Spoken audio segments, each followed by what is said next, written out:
एक गांव में भोलू नाम का एक लड़का रहता था।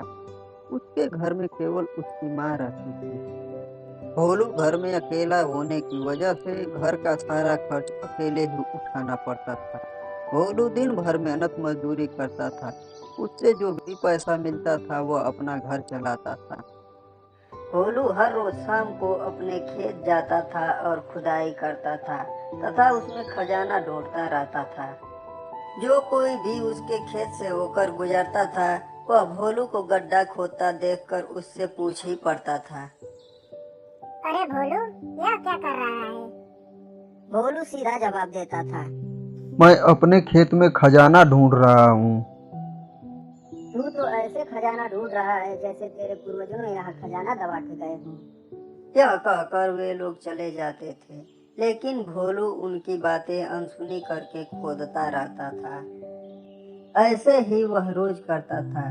दिन भर मजदूरी करता, शाम को अपने खेत में खजाना ढूंढता था। आखिर एक दिन उसकी मेहनत रंग लाई और उसे अपने खेत में खजाना मिल ही गया। वह बहुत खुश हुआ और खजाना लेकर घर गया और अपने माँ से बोला। उसकी माँ भी खजाना देखकर बहुत खुश हुई। अरे वाह बेटा, इस खजाने से हमारे सब दुख दूर हो जाएंगे। गांव के मुखिया को जब यह बात पता चला तो उसके मन में लालच आ गया। मुखिया और गांव के कुछ लोगों ने भोलू और उसकी माँ को गांव के बाहर ले जाकर मार दिया और खजाने को आपस में बांट लिया। मरने के बाद भोलू भूत बन गया और कुछ ही दिनों के बाद गांव में जाकर गांव वालों को एक एक करके मारने लगा।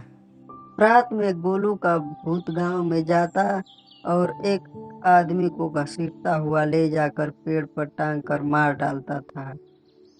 हर रोज सुबह गांव के बाहर पेड़ पर गांव के एक व्यक्ति की लाश लटकती हुई मिलने लगी।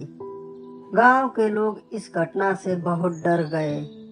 तभी गांव में एक साधु बाबा आ गए तो गांव वालों ने उनसे सारी बात बताई और कहा, आप ही हमें बचा सकते हैं बाबा, नहीं तो वह भूत सारे गांव को खत्म कर देगा। साधु बाबा ने कहा, ठीक है, मैं तुम लोगों को अवश्य बचाऊंगा। रात को जब रामू का भूत आया तो साधु बाबा ने उससे पूछा, कौन हो तुम और क्या चाहते हो?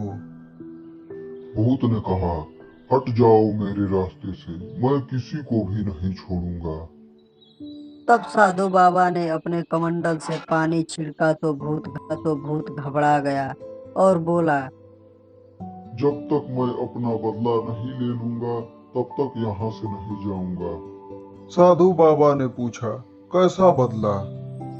तब भूत ने उससे सारी बात बताई और कहा, मैं इन गांव वालों की वजह से मरा हूँ, मैं किसी को नहीं छोड़ूंगा। तुम इन निर्दोष गांव वालों को क्यों मार रहे हो?